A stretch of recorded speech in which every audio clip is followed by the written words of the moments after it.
Olá, tudo bem? Oi pessoal, tudo bem? Hoje a gente veio falar um pouco sobre como descobrir o autismo de Alexandre, né? Como a gente recebeu o diagnóstico. Alexandre foi diagnosticado bem novinho, assim, com um ano e 3 meses. A gente começou a intervenção, mas ele foi diagnosticado. A gente foi percebendo mais cedo, né? Exatamente. Com 1 ano e 3 meses ele foi diagnosticado.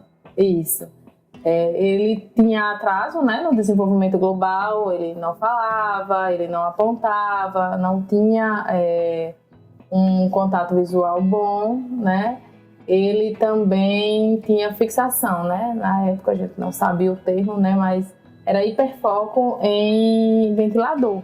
E na verdade o que chamou mais a nossa atenção foi a questão da fixação pelo ventilador, porque se deixasse ele passava horas ali olhando o ventilador girar. Tem a questão do carrinho também, né? Que ele brincava girando a rodinha em vez de empurrar o carrinho, como a maioria das crianças fazem. Ele não brincava de forma funcional com os brinquedos.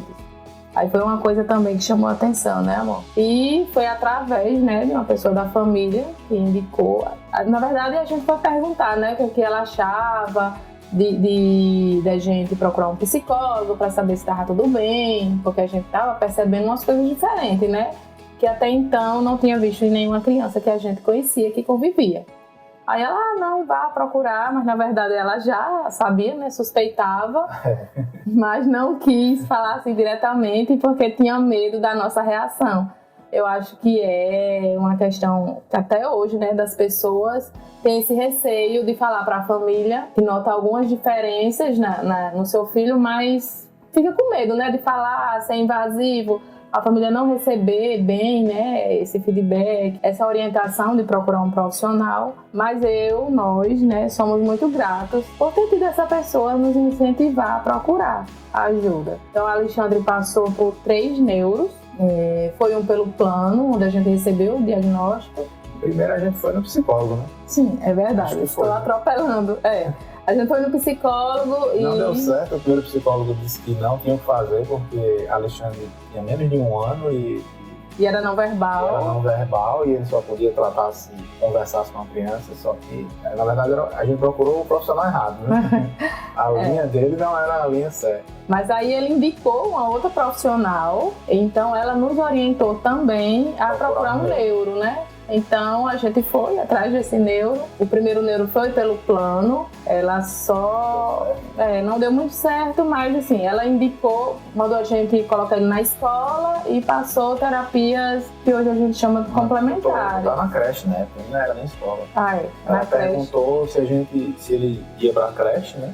Se ele já estava frequentando a creche, só que na época não estava porque Lígia estava sem trabalhar, então ela ficava em casa com a Alexandre. A Alexandre não tinha contato, na verdade, né, com o mundo. Ele ficava dentro de casa, era só ele, a minha sogra, né, e Lígia. E ela orientou a gente a botar na creche para ele ter contato com outras crianças. Com outras crianças, porque o contato que ele tinha era muito pouco, né, com filhos de amigos, uma vez ou outra, quando a gente se encontrava. Enfim, além da creche, ela passou TO, fono e psicólogo. E assim a gente Ela também já sabia, né, só a gente ela também já sabia. Então, a gente foi, ela pediu para voltar com 6 meses e a gente voltou, ela fechou o diagnóstico, mas... A gente voltou crente que não era, né? Que não era. A gente viu a evolução dele quando ele entrou na creche, deu uma evolução incrível, né? A gente percebeu na hora a mudança dele, mas aí na cabeça da gente, então evoluiu, então não vai dar nada. Tipo assim, não, se for tudo bem, tranquilo, mas eu acho que não é. Enfim, e quando a gente voltou, foi a surpresa, na verdade, né? Que a gente não estava esperando e ela fechou o diagnóstico para a TEA e passou as mesmas terapias, né? Então, a gente não gostou por causa do laudo, né? O laudo... Não deu um laudo, ela só prescreveu. O laudo não ficou legal, né? Enfim. E a gente voltou para a psicóloga, continuamos, né, o tratamento com a mesma psicóloga e ela orientou...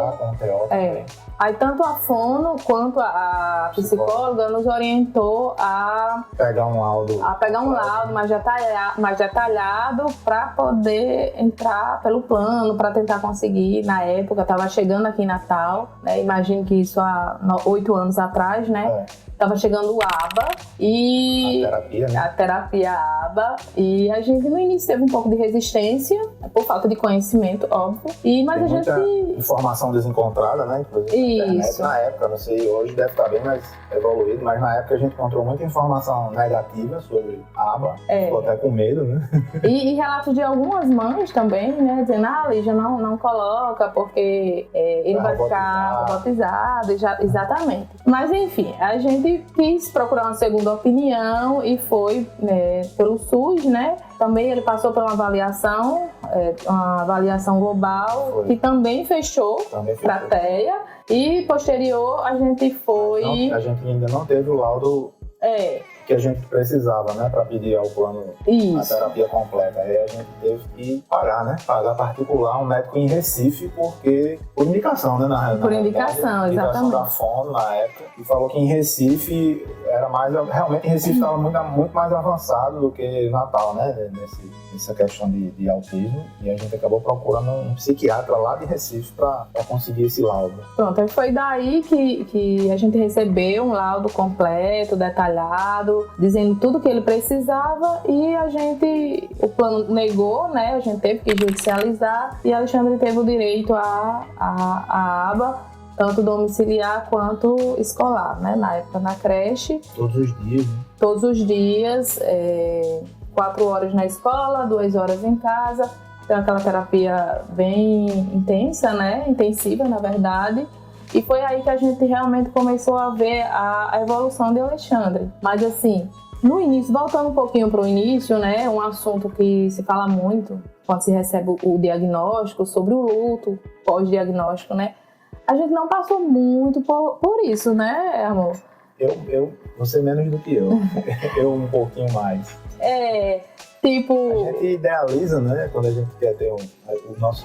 Alexandre não foi acidental, né, a gente planejou, sabia que a gente queria ter o filho naquele momento, e a gente idealiza, né, o filho de uma forma, e quando vem diferente do que você idealiza, a gente tem que aceitar, né, mas tem o luto, tem que passar pelo luto, não tem jeito. Então assim, mas o que eu quis dizer que a gente não passou muito é que esse luto não durou muito tempo. Por exemplo, eu sofri, assim, chorei desesperadamente durante uma semana e disse, não, pronto, acho que eu já chorei tudo que eu tinha para chorar, porque aí vem as inseguranças, né, você, por falta de conhecimento. A minha única preocupação era, e agora? Quando eu não estiver mais aqui, quem é que vai cuidar dele, né? Então, a minha maior preocupação na época, e eu acho, e até hoje, acredito que seja a preocupação de todos os pais de filhos atípicos, quando a gente não estiver mais aqui. Mas Sérgio demorou um pouco mais, né, amor? Para lidar, né, com a situação. Eu acho que estatisticamente... Os homens têm um pouco mais de dificuldade, principalmente quando o filho é homem também. É uma coisa que a gente, nos grupos de pais, a gente vê muito, né? Essa resistência maior dos homens, né? Enfim. Mas mesmo assim, apesar disso, a gente não ficou parado, né? A gente ficou triste, mas não parou, né? Foi logo dar entrada nas terapias, enfim, foi logo procurar alguma coisa para agir, né? Ajudar ele, no máximo que a gente pudesse, com as condições que a gente tinha, para ele adquirir o máximo de habilidades possíveis, né? De acordo com o potencial dele. Então, foi através da aba, realmente, que a gente começou a ver essa mudança. Então, Alexandre foi diagnosticado na época com nível 2 de suporte, hoje ele está no nível 1 de suporte. Ele não faz mais terapia ABA em casa, nem clínica. Hoje ele está só com a escolar. E ele acompanha a turminha tranquilamente, não precisa de adaptação. Tem um acompanhamento ainda com o psicólogo, né? Semanal. A gente iniciou o psicólogo com abordagem TCC, porque é importante também, né? Dar essa continuidade nas terapias. Terapia é bom para todo mundo, né? Então... com ele não seria diferente. Acho que é importante a gente dizer também que a gente, antes da gente judicializar, a gente teve terapia pelo plano, né? Mas não era suficiente, né? Não era o ideal, não era o que a Alexandre precisava. Exatamente. Os planos de saúde normalmente dão uma sessão uma sessão por semana, né? Tipo, uma sessão de fono, uma sessão de TO, uma sessão de psicólogo por semana e acho que meia hora. 30 minutos. Então é totalmente insuficiente. Seja a criança no início de terapia ou no meio, enfim, 30 minutos é muito pouco e uma vez por semana. No laudo ele passou exatamente 4 horas, né? 4 vezes. 6 horas por dia, né? Foi, 6 horas dava por dia, sendo 4 escolar e 2 em casa e mais 4 vezes por semana de TO, fono e psicólogo. Então veja que a diferença é grande, né? De meia hora por semana e 6 horas todos os dias é uma diferença enorme de terapia.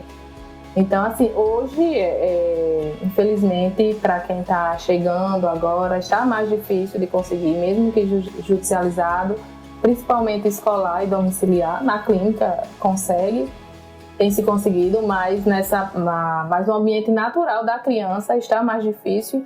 E a gente vê que o fato dele ter tido essa intervenção cedo, né? Com 1 ano e 3 meses, no ambiente natural, fez toda a diferença. E sem contar nos profissionais que acompanharam ele no início, né? Assim, a gente não pode esquecer.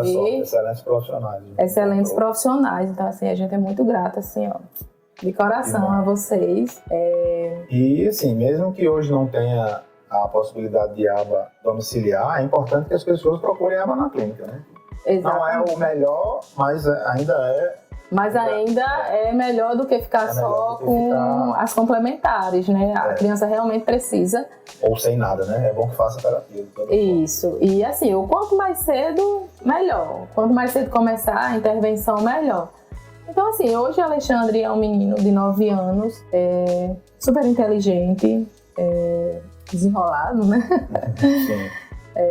Ainda ele fala pelos cotovelos, a gente tinha medo dele não falar, eu principalmente, sonhava com o Alexandre falando e quando ele começou a falar não parou mais. E foi assim uma viradazinha de chave, né? Porque ele começou a falar algumas palavras soltas, se comunicar, mas não de forma muito comunicativa, né? Diz uma palavra aqui, outra ali, e por volta de 3 anos e meio, quase 4, eu acredito. Ele deu uma virada de chave e o menino começou a falar e não parou mais. Então, assim, hoje ele fala pelos cotovelos. Às vezes a gente fala, pelo amor de Deus. Fala por nós 3.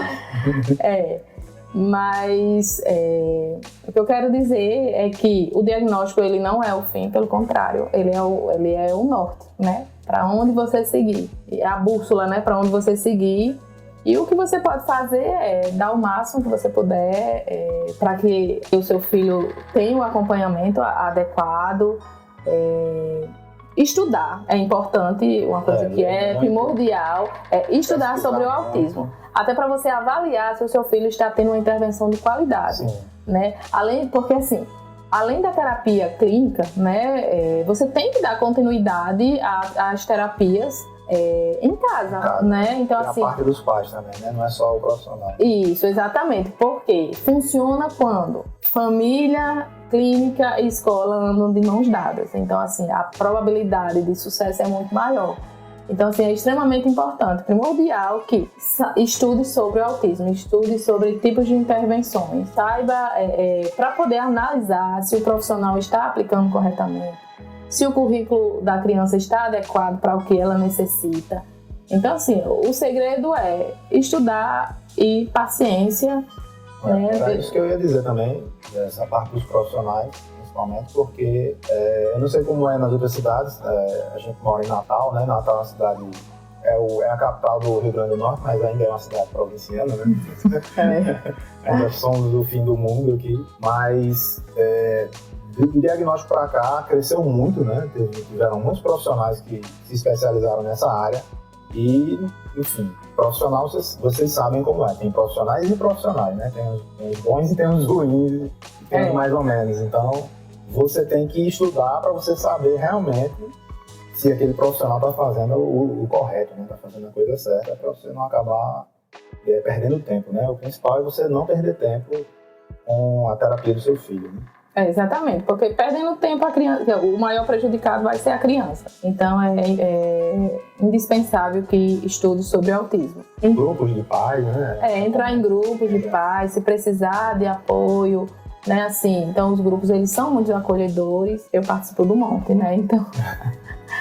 Mas assim, a gente também teve muito apoio da família, né? Não teve ninguém da família que tenha, digamos assim, que tenha tido dificuldade, que não tenha aceitado, né? Não tenha aceitado. Mas assim, é importante também ter o acolhimento da família. Então a gente teve muita sorte quanto a isso. Tanto de encontrar profissionais bons e ter acolhimento da família. Isso fortalece muito. E ajudou muito na trajetória da gente. E de Alexandre, principalmente de Alexandre. E a gente aqui unido, né, os dois, sim, em prol do que é melhor para o nosso filho. É importante. Eu acho que a gente ficou até mais unido, né, fortalecer os laços, porque temos um propósito em comum, que é a evolução do nosso filho, e graças a Deus ele está evoluindo muito bem. Espero que assim continue. É verdade. E espero que, né, o relato ajude vocês também, quem estiver aí passando por essa situação, suspeitando, né, de alguma coisa, como o filho de vocês. A orientação é que, na dúvida, leve, né? Porque pode ser que não seja nada, mas pode ser que seja alguma coisa. Então, é importante você tirar a dúvida até para você fazer a intervenção no tempo certo, né? Não perder tempo. Pode ser que seja autismo, pode ser que não seja autismo, né? Tem tantos transtornos, né? Tem tanta coisa. Então, assim, e pode não ser nada, mas é importante tirar a dúvida e, tipo, fuja de profissionais que dizem que não tem como dar diagnóstico com a criança menor de 3 anos, menor de 4 anos. Tempo, cada criança tem seu tempo.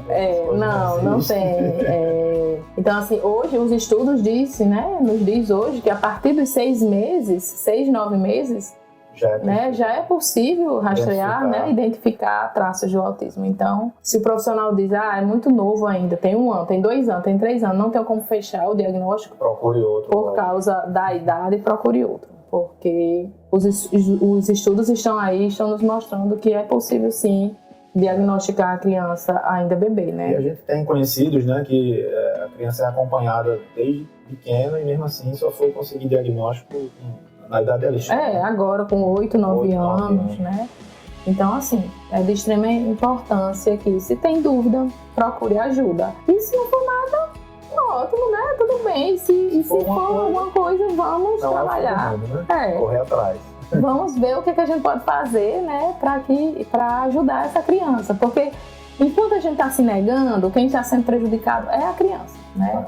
Então, assim, eu sei que, né, para alguns mais do que para outros é muito difícil de aceitar, mas a negação não vai fazer com que seu filho deixe de ser. Então, assim, enquanto você está negando, mas está ali procurando ajuda, né, está ali fazendo alguma coisa, ele está ganhando. Mas se você está na negativa, né, sem fazer nada, aí quem está perdendo é seu filho, né? Está perdendo tempo de qualidade, tempo de adquirir as habilidades ali. Então, quanto mais tempo demorar, mais atraso vai ter. Então, se tem mais atraso, vai ser mais difícil, vai ser mais demorado recuperar. E algumas coisas não são recuperáveis, né? Então, Alexandre, desde quando você sabe que é autista? Desde sempre, porque a gente sempre fala sobre isso. E pra você, como é ser um rapazinho autista, um menino autista? Eu me sinto feliz e especial.